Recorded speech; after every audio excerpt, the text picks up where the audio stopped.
Olá, nós vamos falar agora do sistema digestório, que são os órgãos da cavidade abdominal. Os órgãos da cavidade abdominal, ele é composto por faringe, esôfago, estômago, intestino delgado, intestino grosso e ânus. Mas, no sistema digestório, a gente ainda tem a boca, que faz parte da nossa digestão. A boca, ela vai iniciar o processo de digestão. Nela, a gente tem um monte de receptores sensitivos que vão analisar a característica do alimento, desde o gosto, quanto a qualidade desse alimento. Se esse alimento está estragado, se esse alimento está bom. A gente logo percebe, se come algum alimento que não esteja bom para consumo, a gente sente o gosto rápido. É porque esses receptores vão permitir isso. Na boca, nós temos os dentes. Eles vão quebrar o alimento, vão triturar o alimento para que a gente possa ter uma maior área de exposição sobre o alimento para poder fazer a digestão. A gente tem também a língua, que é onde a gente também apresenta grande quantidade de receptores digestivos e vai ajudar a misturar o alimento com a saliva e levar ele para a faringe, que é quando a gente engole. A gente tem também o palato, que é conhecido como céu da boca, é o teto da cavidade bucal. Ele ajuda a dividir cavidade nasal e cavidade oral durante o alimento, que senão tudo que a gente comesse ia para o nosso nariz. Aqui a gente tem a imagem de uma boca, mas eu acho que todo mundo conhece, não é mesmo? A gente tem faringe e esôfago. Eles são tubos condutores, e a faringe ela é dividida em orofaringe, nasofaringe e laringofaringe. Lembra que eu falei que a faringe começa na boca e no nariz e na região da garganta, mais ou menos, ela tem uma entrada para laringofaringe, para laringe. Então são essas regiões. A orofaringe é a faringe na parte da boca, nasofaringe na região do nariz e a laringofaringe na região da laringe.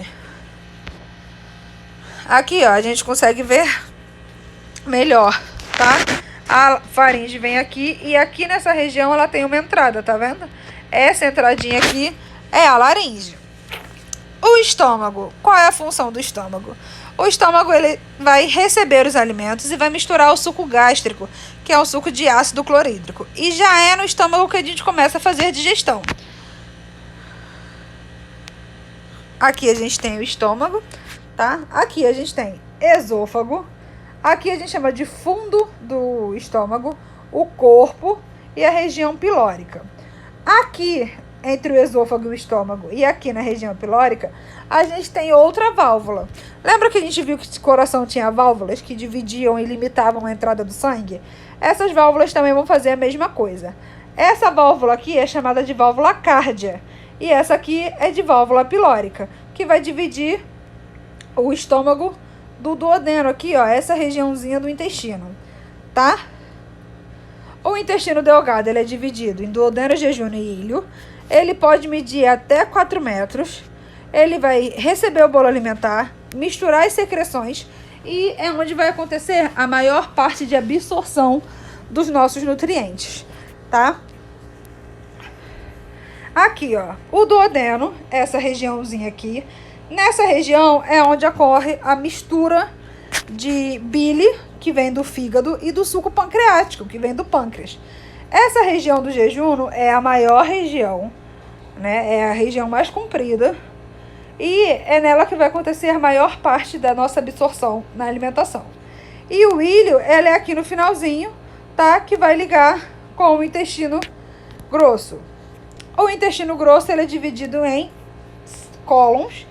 E a gente tem o seco, os cólons, ascendente, transverso, descendente e sigmoide, o reto e o ânus. Eles fazem principalmente reabsorção de água e de eletrólitos. E vai formar e guardar as fezes. Aqui, ó, a gente tem o seco. E é aqui no seco que a gente encontra o apêndice. Ariane, mas o apêndice serve para quê? No seco e no apêndice, a gente tem muitas bactérias. Por quê? Quando esse alimento chega aqui, ele misturou com suco gástrico, com bile, com suco pancreático. Então, é um alimento líquido. E ele precisa subir, pelo cólon ascendente. Joga água para cima para ver se sobe. não sobe. O que acontece? As bactérias presentes no seco e no apêndice vão fermentar, fazer igual o leite, quando a gente ferve o leite, ele não transborda da leiteira. Então, eles vão fermentar e aí esse líquido vai subir e parar aqui no colo transverso. O apêndice, ele é uma região que tem muita bactéria, tá? Então, vai ajudar muito para que isso aconteça. Acontece que, às vezes, o apêndice entope por algum motivo. Algum grão que entrou, que caiu no buraco errado, não era para cair ali, entrou. E aí, essas bactérias continuam se proliferando, mas eles não têm como extravasar, não tem como sair, porque o apêndice está obstruído. E aí, é o que vai causar a apendicite, tá? Aí, esse alimento subiu, parou aqui no colo transverso. No colo transverso é onde ele vai ter a maior absorção de água, né? Reabsorção de água. Então, isso que está muito líquido, esse bolo que está muito líquido, ele vai ficar menos líquido, né? Vai ficar mais pastoso, que seria a concentração ideal das fezes. O que acontece? Como é que essa reabsorção funciona? Se o seu corpo tem muita água, porque você ingere muita água, ele precisa reabsorver muito pouco. Então, ele vai reabsorver o natural e essas fezes vão ficar mais fezes pastosas, como, né, tem que ser. Se o teu corpo tem pouca água, ele vai reabsorver a água toda. E aí, as fezes ficam ressecadas. Pode causar, assim, uma prisão de ventre, não é mesmo? Então, aqui a gente reabsorve água, ele desce no colo descendente e fica acumulado aqui, já como fezes, no colo sigmoide. Ele vai acumulando o colo sigmoide no reto, até que encosta aqui no ânus, numa região muscular que a gente chama de esfíncter, que nada mais é do que uma região com muita terminação nervosa. Esse esfíncter faz com que a gente consiga segurar o cocô, o xixi, né? Porque tem o esfíncter uretral também. Então, não vai permitir que a gente tenha, né, vai permitir que a gente tenha essa limitação. E aí, quando as fezes encostam no reto, né, no ânus, desculpa, a gente vai ter vontade de ir ao banheiro e elas vão ser excretadas, né? Vai eliminar as fezes. A gente tem também as glândulas anexas. Quem são?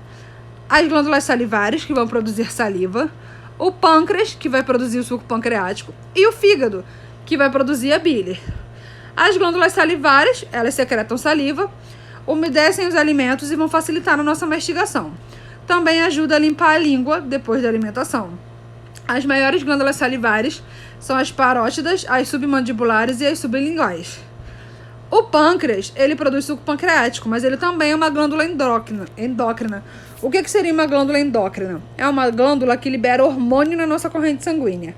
Quem são esses hormônios? A insulina e o glucagon. A insulina, ela é ativada quando a gente está com a glicose alta no sangue.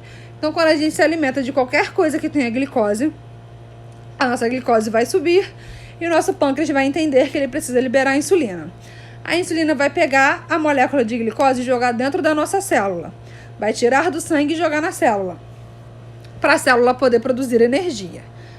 Quando a gente não tem produção de insulina, essa pessoa vai ser diabética, né? Vai precisar fazer a injeção de insulina ou tomar medicação, de acordo com o tipo de diabetes. O glucagon, ele é um hormônio que é liberado quando a nossa glicose está baixa. Ele não aumenta a glicose, mas o que ele faz? Ele avisa para o nosso fígado que a glicose está baixa. E aí o nosso fígado libera uma substância chamada de glicogênio, que faz a gente sentir fome, tá? Então a culpa é toda do fígado. Aqui é a imagem do fígado. Esse canal que passa aqui, ó, é o canal por onde sai o suco pancreático, que é chamado de ducto pancreático. O fígado é a maior glândula do corpo humano. Vai produzir a bile e também tem uma estrutura chamada de vesícula biliar que vai armazenar essa bile. A vesícula biliar é importante por causa da quantidade de gordura que você vai ingerir. Quando você ingere uma quantidade de gordura muito grande, você precisa de muita bile para poder quebrar essa gordura, né? E aí a vesícula, ela armazena essa bile e aí libera grande quantidade de bile para quebrar gordura. Se você não tem vesícula e você comer muita gordura, você não tem como quebrar. Aqui o fígado e aqui embaixo, ó, a vesícula biliar, tá? Aqui a gente tem, vocês conseguem ver como é que fica, né, estruturado. Fígado, o estômago, aqui embaixo do estômago, o pâncreas. E aí você pode ver que os ductos deles levam aqui, ó, ao duodeno, que é aquela parte do intestino delgado onde tem a mistura desses líquidos, tá? Aqui a gente tem um gifzinho que eu acho muito bacana, né? A gente vê as moléculas entrando no duodeno e aí a bile em verde, o suco pancreático em amarelo vão quebrando essas moléculas, que são as moléculas de gordura. Aqui é uma imagem do sistema digestório completo, desde a boca até o ânus. E por hoje é só. E eu aprendi a desligar o slide.